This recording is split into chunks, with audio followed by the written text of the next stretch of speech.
I want to warn everybody in advance, this is going to be highly interactive. Get your questions ready. These are the two experts in the world on negotiation and persuasion. I'll tee things up with a couple of questions myself, but seriously, we'd really like to get you involved in this. Let me start with, well, I'll go to each of you.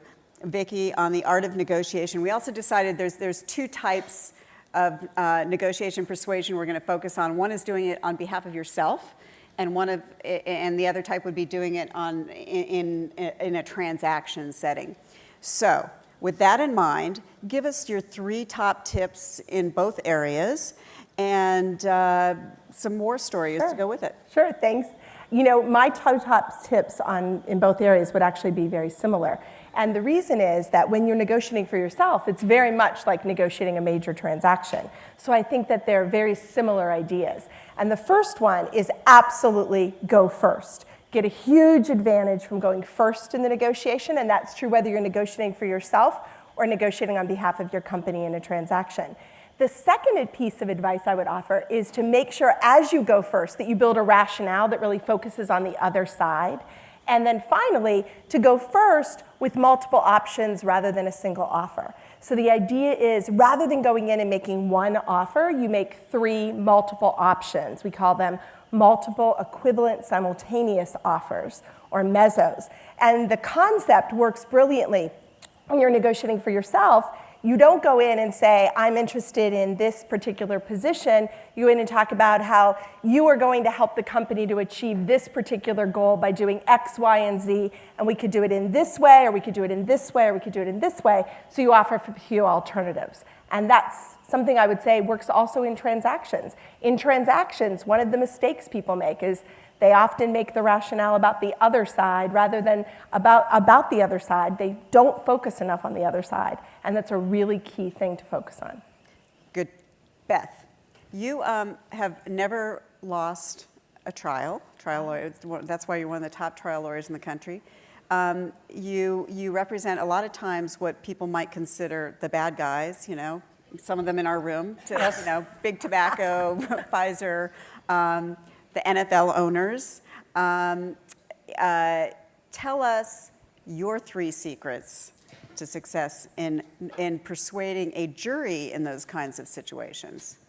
Well, I think with this audience, most people here are in the position they are because they're persuasive. So instead of tips, kind of 3 things I think about in persuasion, and that's 1, you need confidence. And you need confidence in the facts and knowing what you know, and you need confidence in yourself. You need swagger. And swagger is a great word because you need to own the room. You need to feel like people need to hear you, they should hear you, and you are entitled to be there persuading them. And you know, swagger also includes a story. People want to listen to you not just because you know the facts, and they're not going to follow you just because they know the facts, but you're going to tell it in a way that is a story to them, that is persuasive, that goes after their logic and their emotion. And it's going to show that you also respect them, that you understand yourself and have confidence in yourself, but that you also respect them. And then the last is comfort. You have to be comfortable with yourself, and I think that brings down the swagger just a little bit. You can swagger into the room, but I call it showing a little leg, and you can do that literally, or you can do it in any way you're comfortable, and I think we've seen that with the speakers today. They show a little bit about themselves, and that makes people understand that you have something in it, and there's a reason to believe you, and a reason to follow you, and you do that no matter what the audience is. My favorite war story is, and I'll use Pfizer because some of those folks are here and they'll understand. I watch people get up on behalf of you all every day in courtrooms, and the first thing they say to a jury, usually a downtown urban jury full of a diverse group of people, it is an honor and a privilege to be representing Pfizer. And the jury looks at you and you've lost them. They know it's not an honor and a privilege. You're getting paid a lot of money, thank you, to represent Pfizer, and you're representing the system. And you've already insulted your audience. You've already showed them you don't understand. You've told them that they're stupid instead of that they actually understand the system. They don't mind saying, I represent this big company. They do a lot of great things. There's a lot of great people there. And we have some warts. You know, we have some bad documents. We have some bad emails. Who doesn't? But if you start by misunderstanding your audience and insulting them in that way where people think they're doing that, right, to compliment their client or compliment whatever group you're speaking to. You really have to show that respect and that comfort with yourself to your audience. Vicki, how do you size up your audience? I think it's really key to think about what their interests are and what are they focused on. And I think that came out in the discussion earlier today with Lael about the importance of really thinking about the other side's perspective and what are their interests, and making sure that as you build your rationale, you're really focused on the other side. And a war story I would tell on that is a CEO called me up, and he was going to be moving to New York City. And the company was offering him a 1-year contract. And he said, you know, I can't move to New York City with a 1-year contract. I'm going to move my spouse, I'm going to move the kids, we're going to be up in the air. I can't do this. I've got to have at least a 2-year contract. And I said, well, what were you thinking about calling and saying? And he said, I was thinking about calling and saying that. I can't do this because I have to have this, and my kids are going to move, and I have to have this. And I said, you know, what you have to think about is what's important to the other side. Why are they hiring you? The board is bringing you in to do a turnaround.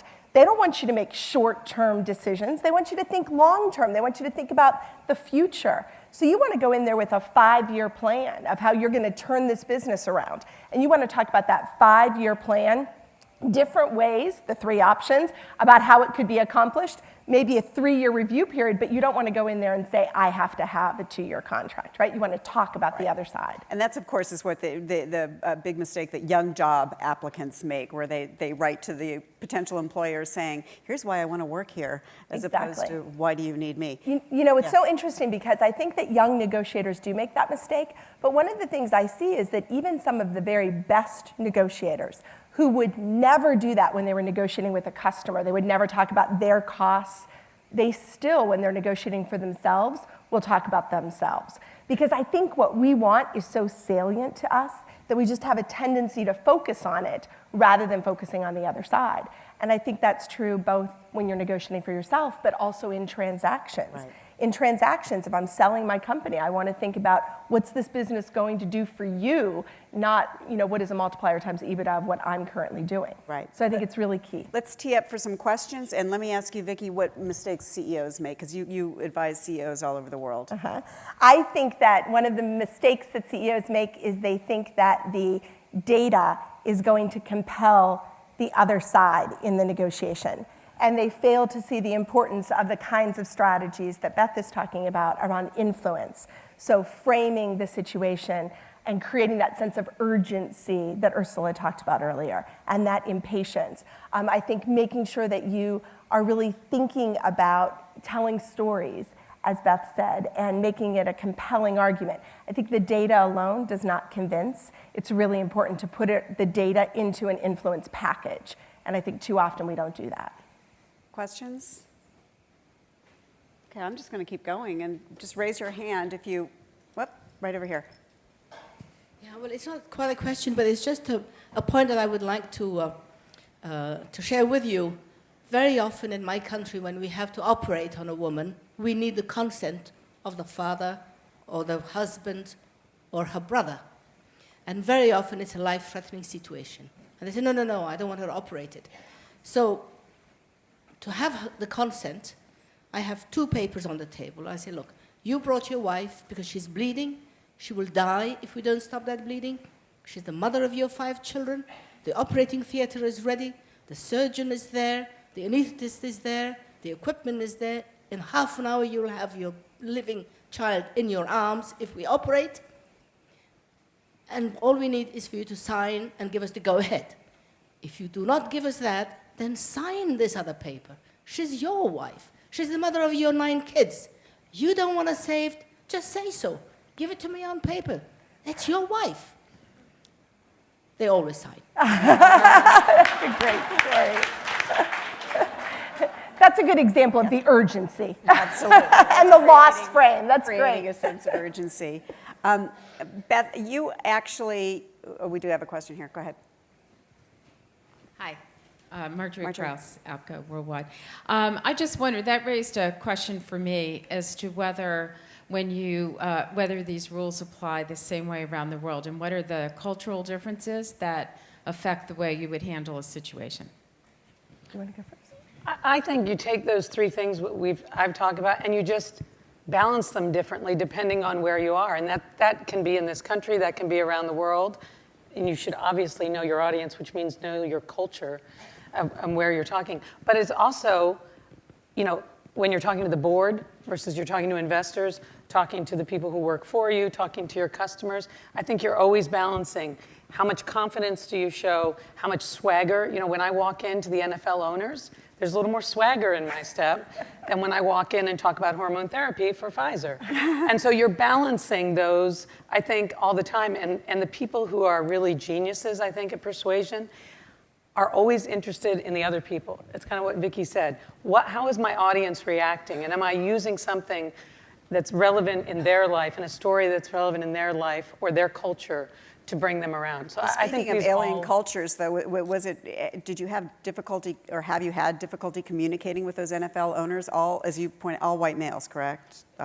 There's a few women in there, but mostly all white males, yes. Who are football well, owners. they're successful, entrepreneurs who all have started their own businesses. 32 people who think they all know how to run the entire business. So. And that's when you start flaunting your military background? I have been known to use war analogies and military analogies.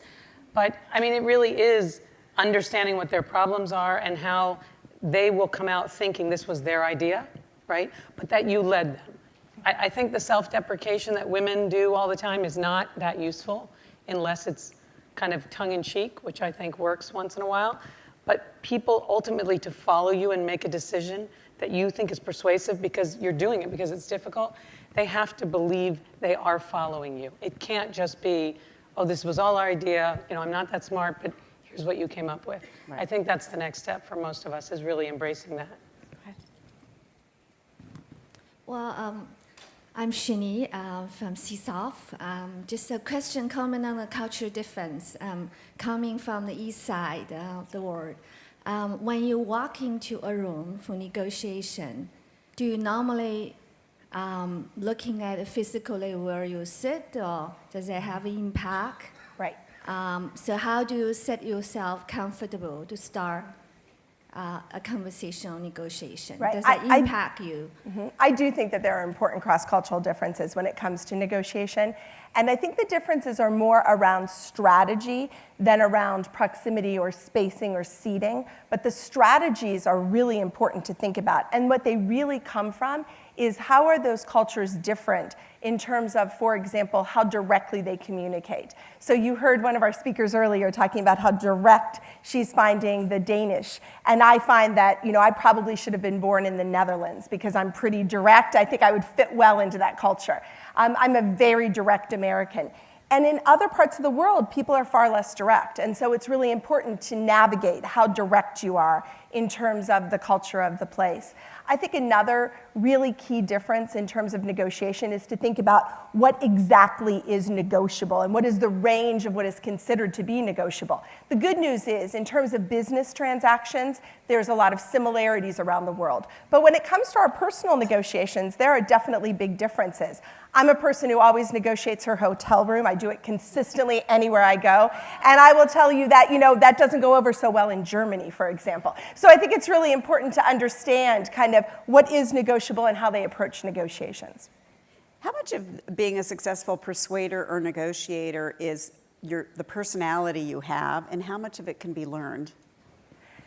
So I think that Beth and I have slightly different views on this. And I, as someone who teaches negotiation, believe that the strategies can be taught. And I guide CEOs and other senior leaders on mergers and acquisitions and big customer contracts and partnership agreements. And I've worked with people who are naturally great negotiators. And I've taught strategy to people who were not comfortable doing it, who became much more comfortable using the right strategy. So I think the key thing is that the strategies can be taught regardless of the personality. But I do think some people are intuitively more focused on the other side. So they have that as a strong starting point to put the strategies on top of. But I do think that the strategies can be taught and they can be learned by anyone. I actually think one of the mistakes that people who are very intuitive often make is they don't pay enough attention to the strategy because they kind of get away with being persuasive, so they don't think about necessarily having the right offer, having the right approach. It's interesting because women being sort of more intuitive and considering the other side, and yet are less forceful in making their case. But actually, women negotiate often better than men when they're negotiating on behalf of their company or their organization. And certainly we see that when we're negotiating on behalf of our children. There's nothing more fierce than a mother going into the school, right? Clearly. But the reality is that it's not that we can't negotiate, it's that we often don't negotiate for ourselves. So we often will outperform men in terms of a business transaction, but not negotiate as well on behalf of ourselves. Interesting. Beth, what do you? I think there are obviously some personalities that people are kind of more gifted naturally in that, but I think everybody can improve. Everyone can take a lesson from Bill Clinton. You can think what you want about politics, but you look at that speech, and obviously he's confident. He's got plenty of swagger, but he's also comfortable, and he builds some facts so that you believe what he is saying, and then he starts persuading you. And he gives you things and a story and a narrative that you want to relate to and you do relate to. He's not the most eloquent speaker in the world. I think people sometimes think people who are persuasive or great negotiators are eloquent speakers. And some are, but I don't think that's essential. And that's why I think most of us can learn to be much better. You can look at that speech, you can look at other people, you can consult the greats. And I think there are many of us who can improve greatly and mirror or kind of mimic some of those strategies.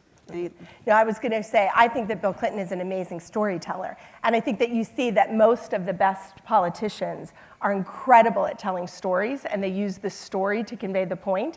And that goes back to the mistake I said about data rather than the influence strategy. And the data might not be there, but if the story is really compelling and it provokes this sense of availability bias, where we overestimate the frequency and likelihood of it, it's very likely to be effective even without the data. Yeah, it's kind of like being right is not enough. I think you have to remember that. Most of us And just to wrap up on your kinds of cases, you would think that the sympathetic story would be on the other side. That's true. Always. Yeah. Yes. And usually we're right, technically, under the law. And that doesn't matter But either. that doesn't matter with a jury. So you have to figure out what part of this story you're asking these people, as you all often are in business, to do something they don't really want to do. They don't want to rule for big tobacco, trust me, ever. They don't want to rule for any big corporation, as many of you know.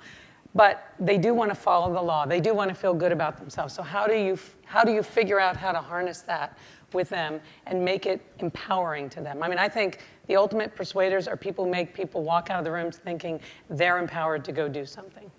And that it was their idea. Right. On that note, I want to thank you both. This is Thank you, Nina. Thank you.